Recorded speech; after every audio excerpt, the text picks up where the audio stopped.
వైజయంతి శ్రీవల్లి గురించి ఆలోచిస్తూ ఉంటుంది. ఈ అమ్మాయి సరిగ్గా అదే ఏజ్ ఉంది, అంతేకాకుండా సేమ్ అదే అనాథాశ్రమం నుండి వచ్చింది. నాకెందుకో చాలా టెన్షన్గా ఉంది. ఒకసారి ఆ అనాథాశ్రమానికి వెళ్ళి వార్డెన్ని కలిసి కనుక్కుంటే టెన్షన్ తీరిపోతుంది అని అనుకుంటూ ఇక అనాథాశ్రమం దగ్గరికి బయలుదేరుతూ ఉంటుంది.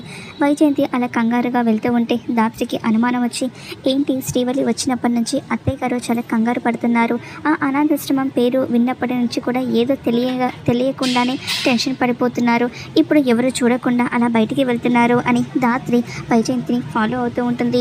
ఇక వైజయంతి కస్తూరిబా అనాథాశ్రమానికి వెళ్ళి ఇక అక్కడ వార్డెన్ని కలవాలి అని చూస్తూ ఉంటుంది. అక్కడ వేరే వార్డెన్ ఉండడంతో ఇక్కడ ఇంతకుముందు వేరే వార్డెన్ ఉండాలి కదా అని అడుగుతూ ఉంటుంది.